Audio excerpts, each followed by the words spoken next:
Well, it's Tuesday and normal service has been resumed.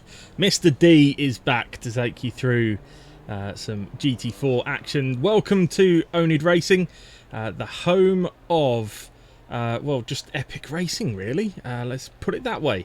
But welcome along. This is round 2 of the RacingStronger.com GT4 series coming tonight from Oulton Park. I will be in your comms box as always, but tonight I am joined once again by our brand new admin, Mr. Hydronox. Why, hello. Thank you for having me. Great to be here. How are you, good sir? I'm doing good. Johnny took over for you last week, and I don't know if it's a blessing or a curse for either the comms box or the lobby that he's now racing again. So, already curious to see how he fares. Is he in the Ginetta this time around? That's a good question. No, he's in the Merc. Ash Knight, thanks for the follow, by the way. Much appreciated. I'm also really struggling to remember where I was this time last week and why I couldn't be here. But anyway, it doesn't matter.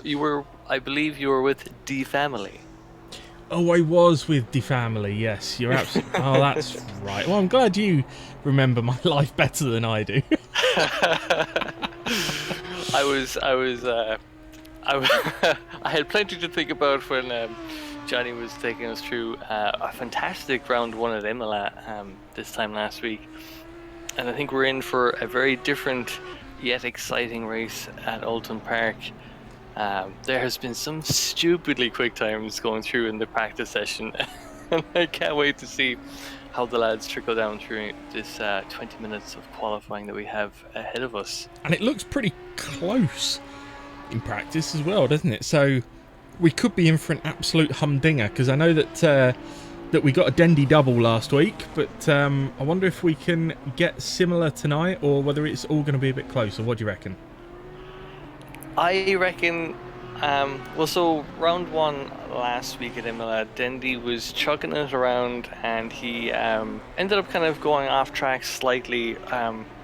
If there was a theme for Imola, it was a bunch of cars that ended up having contact and going off, and yet pretty much no death. And I still don't know how that happened, because there was just such close racing, and yet no one really, there was no carnage. But we did see Dendy kind of like losing time and kind of getting swallowed up in with the Sharon brothers and a few others.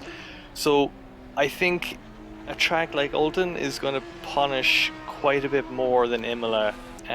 Any of those mistakes, running wide or catching just a bit too much of the grass. So I'd be very curious to see how that consistency kind of plays a role in tonight's race. Indeed, and of course we've got two classes in the GT4 series.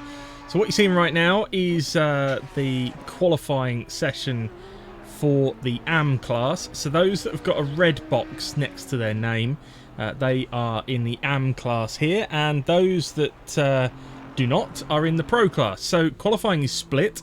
The first 10 minutes of qualifying is the AMs, and then the Pros get a go a little bit later on. But good news for the AMs is that the track is already optimum. Now, Oulton Park, a fantastic track, but something appears to have happened with the realism settings. Apparently it's 30 degrees air temperature. That is not particularly common for Cheshire, trust me. Yeah, there's. I'd imagine the ice cream truck is selling out. And the beer. Yeah. Oh, I love nothing better than a nice lukewarm beer on a really hot day. Oh, indeed. Well, Mr. Dave in chat referring to it as the Willy Black special weather. Yes, he does like a hot track, and tonight is no different. 40 degrees track temperature, so that's one thing to keep our eyes on as things proceed this evening. He thinks England is in the Caribbean. Well, he does live in Ireland, so there we go. No offence, Hydra. And just quickly checking in on chat, we've got Mercy Callers with us. Good evening, sir. Hope you're well, Mr. Page. Rolling Chunda is here. You're a little out of date, though. Your name is Rolling Thunder 2021. 2022, I'm afraid. Some fella called Hydronox in chat as well. Stevie B in there as well. We'll be seeing just how many drive-throughs he gets tonight. Miles Dixon saying hello. Peter Jelinek in as well. And it will be difficult. You're absolutely right. Yuval Sharon, good luck everyone. Perfect. Johnny Seville as well. Hi indeed. Will Dendy. Nothing wrong with double D's, he says. Okay. Ash Knight with the first time chat, and Prawaim says Rob Jacques, that is all. Well, that's all that needs to be said, really. And Marino87 as well. So loads of you in chat, loads of you joining in tonight, and please feel free to chat away with us as we head through the evening. So who's heading us up at the moment, Hydra? It looks to be the illustrious BP, whoever that is, with a 43.8, which is, I would say, a fantastic time. I had seen in the practice session, like, there was times that were being separated by a few thousandths, and I fully expect we'll see the same here again. We see Van der Veen and Stant for 7th and 8th, with some very close kind of times. I love seeing just like pockets of racing going on, even in quali. Like you see 4th and 5th, like separated by just a few tenths. It's yeah. I think what Willie does with the weather settings is that he tries to set the expectations, and he's put us in for a scorcher of a race. I think the GT4 action around Oulton is going to be electric. It certainly is. Stant has just improved by a little bit, and look at that. How close do you want 6th and 7th? You want them to have exactly the same time. That's what you want. And if that's what you want, that's what you've got. Yeah, Lazeski and Sarah Stant there with exactly the same time. Law and Reuters and Mazan all separated by very little. So Tony Law putting in a cracking time there to go 4th. He was down in about 11th before that. So good time indeed from Tony Law. It is Ben P heading us up at the moment. He's just on an outlap, I do believe. You then got Craig Fairweather just coming across the line to start another lap. But Ryan Davies in the Racing Stronger with oNiD liveried Aston Martin. He's currently a 10th up on his best and looking to get a little further up the grid, but he's going to have to do a bit better than 1/10 improvement to do so. I'm just keeping my eye on the front two because they're both now on a lap and have started flashing purple. So we'll keep an eye on those guys. Have you ever been to Oulton Park? I'll do you one better. I haven't been to Oulton Park, and I haven't really been to England outside of stopping over at Gatwick Airport, I believe, a few years ago. That's your only experience of England, is Gatwick Airport. Oh my gosh. Or was it? Or it was either Gatwick or it was Heathrow.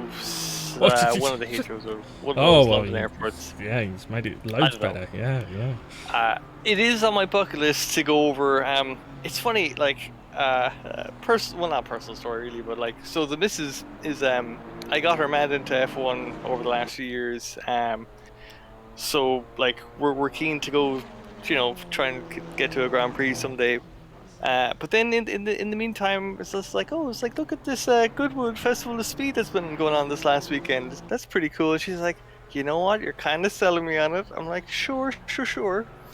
So the plan would be to definitely try and make it over to the UK at some point, perhaps for an oNiD gathering should one take place in the coming few years. I think there will be one sooner rather than later. It certainly needs to be. But I shall return to your subject in just a moment. Just a quick update for you. So Ben P with a 1:43.8. You then got Fairweather a 10th further back. Mazan up to 3rd. Davies in 4th. And we're starting to see the pros head out onto track. We'll pick up with Artur Lazewski though, who is 7/10 up on this current lap and looking pretty good. But also someone out there is also solving the mystery of where to find the lap time. Sherlock has just gone 8th. Did you like what I did there? I did. Solved the mystery? Yeah, I did. That was very good, very good. Willie Black just popped up in 7th, by the way. I think that was his one and only timed lap that he set. He did something similar at Imola, where he kind of left himself with a lot of pressure to get a time, and then I think that pressure compounded and he didn't end up.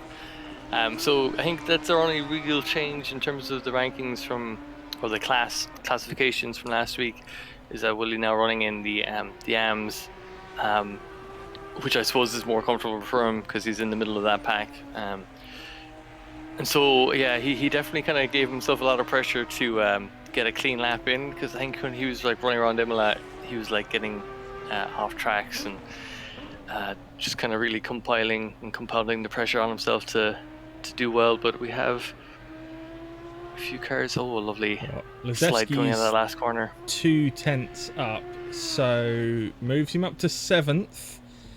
Lost a bit of time in the final sector, but goes 7th, moves Willie down to 8th. So that is your order in AM. It's BP from Fairweather, Mazan, Davies, Reuters, Law, Lazewski, Black, Sherlock, Stant, Van der Veen, Lintz, Jackson, Savchuk, Bruce and Kovacic, and Alberto Lintz, first time chat in the Twitch as well. Welcome along, great to have you with us. And we see the pros are now out on track, so we'll pick up with Yuval Sharon. And I was just going to respond to your personal story with a personal story of disappointment for me. Oh no. It's British Grand Prix weekend this weekend. And surely that can't be a source of disappointment, Adam.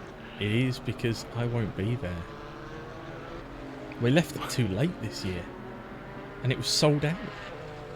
Oh wow. So as some of you know, I had a little falling over incident earlier on in the year and did some damage. So we weren't sure whether I would be at the point where I could, because there's a huge amount of walking involved with going to Silverstone. So we had to kind of wait a little bit before booking tickets. And then when we came to book tickets, nothing available apart from £1,800 hospitality tickets, which we said thanks but no thanks to. Yeah, so I think between 1995 and this year, this will only be the third year where I haven't been to a Grand Prix. So Wow, that is massively disappointing. yes. But I'm sure. And do you think? Is there any other race in the calendar? Do you think this year that you could try and make it to, in its absence? Probably not this year. I think we'll just wait for Silverstone next year. Because I always go with my dad, and so we shall just wait for next year. We've done Spa a couple of times. That's a fantastic place to go if you ever get the opportunity. Yeah, no Silverstone this year. I think it's going to be interesting this weekend. Not that we're here to talk solely about Formula 1, but I think it's going to be interesting. I'm not quite sure what the weather gods have got lined up for this weekend. Certainly not as hot as it was last year. Jesus, I almost died. It was that hot last year. Anyway, we have got some times going in, and it's an Alpine front row lockout. So, ding ding, roll up Tom Stocks. We've got an Alpine front row lockout. Seville from Dixon. Chiron is currently third with Knight fourth. Shipper fifth. Holmes sixth. Johnny Ashley is seventh. Then it's Matheson and Hearn. You've then got McNichol and Eisner squeezing in 12th and 13th overall. And more times still to come. But let's go pick up on Johnny Seville on board, because he is half a second up on his best at the moment. Make that 7/10, Hydra. Yeah, I don't recall seeing two Alpines last week. Did you know if Seville missed last week's race at Imola? Or maybe but I don't recall seeing like two of them anyway. But that is an absolutely rapid lap already. I think, if memory serves, in practice there was some signs of a flat 140, or not a flat 140, but a 140 something. Yeah. So just dipping below the 141 mark. Yeah, that's a better way of saying that. He's 6/10 up on this lap, so we're probably looking at somewhere around the 41.3-ish kind of mark this time around. Let's see. 41.3 it is. 141.387 is the new fastest lap. Let's pick up with Michelle Schipper, who's 3/10 up for Tolman Motorsport. Just jumping into chat as well. DRS Sim Racing very nearly missed it. The dog sitter came down with COVID yesterday. Whoops, that's not good. But yeah, it was Scorchio last year. It was ridiculous. And we were sat in an uncovered stand. And when the red flag came out for you know what incident, we don't need to talk about that. I just ran down the stairs and hid under the grandstand in the shade until the race restarted again. It was just ridiculous. I don't like the heat. Yeah, no. As a born Irishman, I naturally fear the sun. I like it. I go straight from a pale white, sickly white, some would say, and I just go straight to like tomato red. There's no in between. There's no happy fun tan. It's just all pain.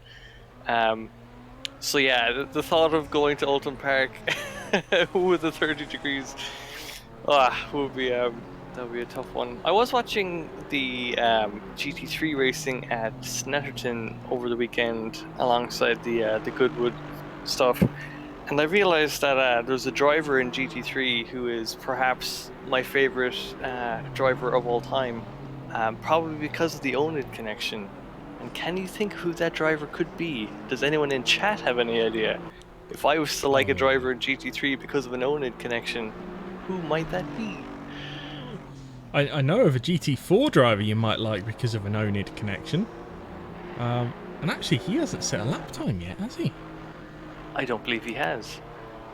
No, he hasn't. Let's go pick up on Will Dendy, real life GT4 racer. I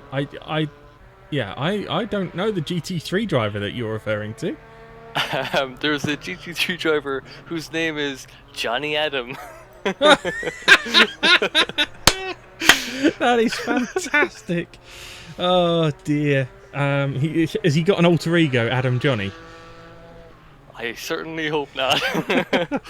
For the danger it would pose to society at large, I think it would be too great. Large being the operative word in my case. Anyway, Will Dendy has now set a lap. He's gone 4th overall.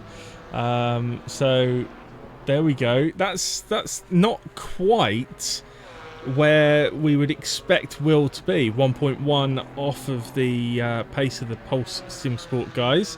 But plenty of time for him to find a nut. Well, I say that. There's only just over a minute left and he's already invalidated this lap, so he's going to have to go again if he can make it through. Yeah, he's acknowledging that he's in fact listening. Yeah, we didn't see that just moving camera very quickly. Someone's desperate to get back to the line before it runs out. Oh, Miles Dixon was improving on that lap, but just ran wide at the final corner, so he will have to go again. And at the moment, there's not a lot of improvements going on out there, but it's interesting. BP's time is pretty strong because it's put him up in 14th overall at this moment in time from the AMs, so mixing it there. Yeah, he's found himself kind of nestled in with the other McLarens, although we just see McNichol kind of adding a Chevrolet to that McLaren sandwich as he goes through just a few tenths quicker. I did also want to point out in chat, Moreno saying potato to tomato. I think that is a fantastic turn of phrase. I hadn't quite picked up on that. That's fantastic. Yeah. I also want to know why Prime thought Topham was an oNiD connection. Is it because we like ham? I was going to say there's no bottoms that own it. It's all tops. See, I went straight for the food. This is Ben Holmes, who is one of only 2 drivers, I think, improving at this moment in time. So we'll see what Ben does. Qualifying, well, the checkered flag is out, so these drivers now finishing their final lap. But here comes Ben Holmes, 10th of a second up at the moment. Also, he's just dropped that time though, so it just takes a few thousandths off in the end. Daniel Hearn was improving, but has just invalidated it. So what have we got? Let's pick up Stevie Bain for Gerda Motorsport in that Iron Brew car. He's got a Loch Ness Monster on it. He's got Tunnock's stuff on it. He's got Knockhill on it. I mean, if you wanted any proof that the man's Scottish, it's his livery right there, but he's 7 tenths up on this lap, so that could put him 13th, I'm going to guess. It does. Yeah, only just, but squeezes in 13th. We have Nostradamus in our midst, folks. He had him called P13 right off the bat.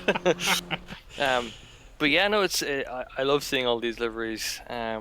Just some great creativity up and down the paddock.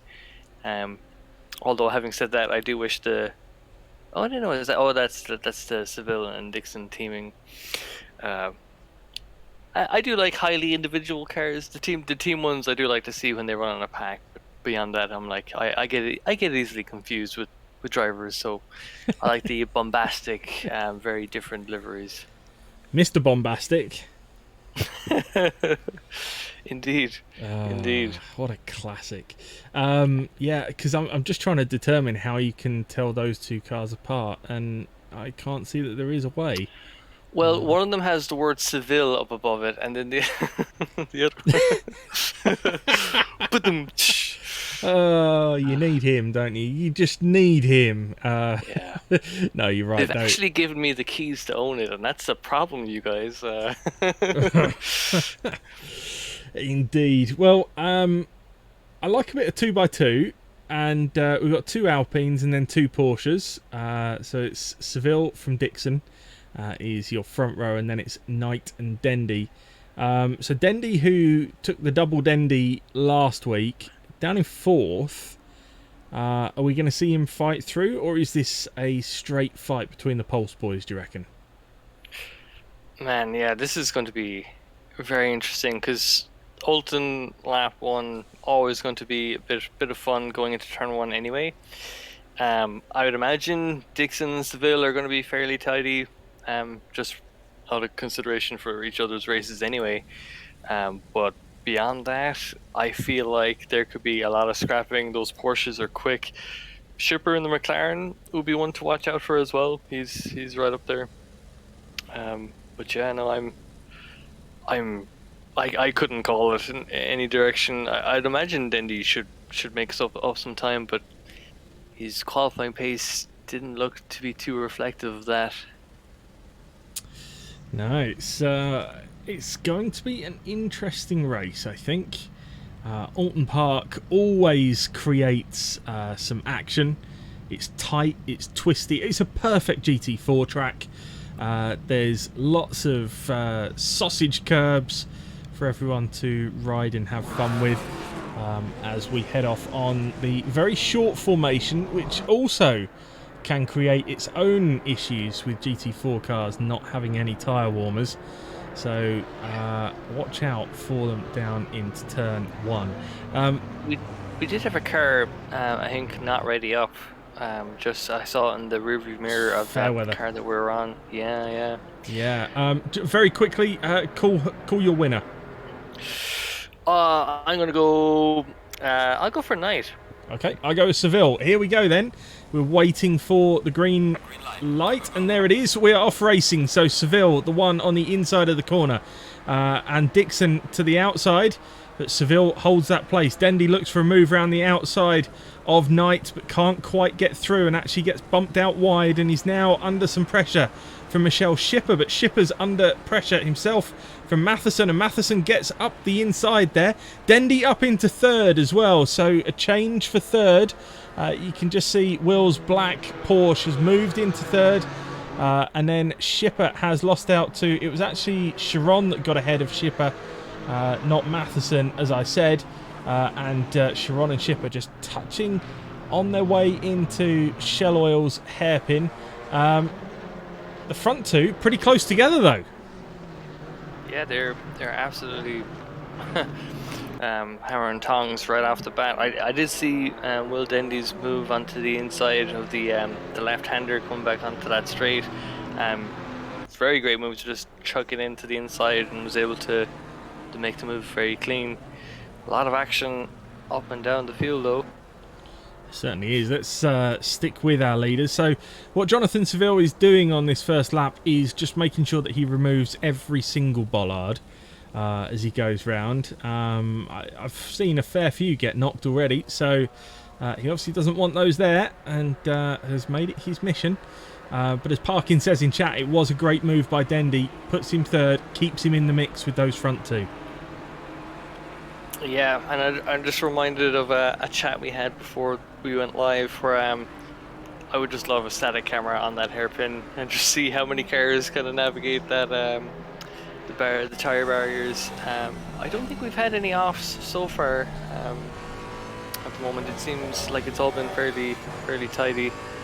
Yeah, it has. Haven't really seen any yellow flags at all as we follow the lead too. So we're on board with Will Dendy now as we head along Lakeside. We have now got a yellow flag, and it is Ben Holmes, I think. So yeah, there's Holmes, he's off, and that's a lot of damage. So let's see if we can just about pick up what happened on a replay. So this is coming into turn 1 then. Old Hall, is he going to do it by himself? It's not through Old Hall, so it could be down into Cascades. It looks like it might be an all by himself kind of moment here. Is he going to drop it on the X? Oh, that's a really unfortunate laggy moment by the looks of it.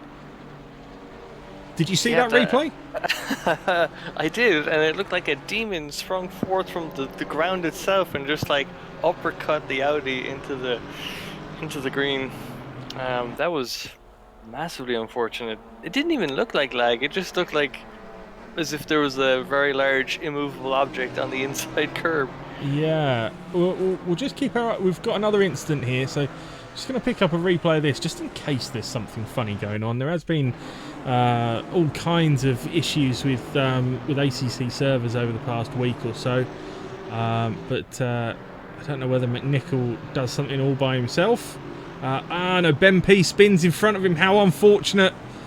So that's what happened there. Oh, I feared a rejoin there, but McNichol then just getting on the brakes and being sensible there. I could hear the clenching. Oh, yes. You could hear me clenching? Yeah, of all the cars to witness, perhaps a dodgy rejoin, watching a big mad Chevy just go like perpendicular to the track. Talking of big and mad, let's go and see how Johnny's getting on. He's currently 10th. And he's got Stevie Bain right up behind him. So, there we go. Johnny's got damage already. Yeah, if you want to highlight the rear view of that car, I believe we'll have the perfect illustration for. I believe he has Johnny Crash emblazoned on the rear wing. Let me see if I can locate. There we go. Yes, Johnny Crash in the Monster Energy. I almost called it lyrics, not lyrics. Hang on. When did Bain get past? I think just now, when I think Johnny had a bit of a wobble coming through that chicane. I was too busy looking at Johnny's ass, obviously. Let's see. This is the replay. So Johnny gets up on the curbs there, which. Okay, so he just got a wobble on coming out of the chicane, and the old Loch Ness himself gets past and moves up a place. Yeah, I hadn't spotted the Scottish flag on the top of that Ginetta, just because a lot of these camera angles are kind of more side views. But yeah, that is the quintessential Scottish livery, I would say. Indeed. Now, Rob Jacks driving for the Puns Make Me Puma Pants team. I have no idea either. He's trying to recover from a tricky qualifying session. He's up in 21st, just behind Willie Black, who's running 20th at the moment. Great to see so many cars out and about in a GT4 race, but here we've got Heike van der Veen, Lintz, and Law all together, and these three have swapped positions a couple of times already on this lap, I think. So, well worth having a look at what's going on here. Yeah, I've just checked the criteria, and I can confirm this is a certified gaggle of cars we've got in front of us. As we see some very interesting lines being taken through Jackson, and is that a Chevy at the back? Yeah, we're just going to see Artur Lazewski had just brought out a yellow flag. So I'm just going to see what happened to Lazewski. He's coming down into Shell Oils. And he hits the back of Jovan Kovacic and then into the wall. And Kovacic hit the tyre barrier on the inside as well. So a really, really bad time for all of those drivers involved. Yeah, it is one of those tricky things, especially so I was thinking, when we were saying earlier that there wasn't too much kind of carnage or too many incidents with the tyre barriers by the hairpin. And I think because when you're racing in the GT3s, you're carrying a lot more speed, and I suppose the incident race kind of flies up there. But with the GT4s, you're not going quite so fast, but at the same time, breaking into that hairpin, especially with some of these cars, they have very different kind of even just down to a driver level. Some people like to brake heavy going into the hairpin and then coast along. Whereas some people, I don't know how they do it, but they brake super late and then they just carry a bunch of speed through the. As we see utter carnage transpire. So McNichol and Stant and Lintz all involved there. If you didn't see it, let's take another look. I think Sarah made a big. So we already saw Lintz run out wide, and then I think Sarah took an opportunity to send one up the inside into Old Hall. Bruce was already through, and Lintz turned in, and I think Sarah ran out wide on the curb, and then McNichol had nowhere to go, and for the second time in just a couple of laps, McNichol has been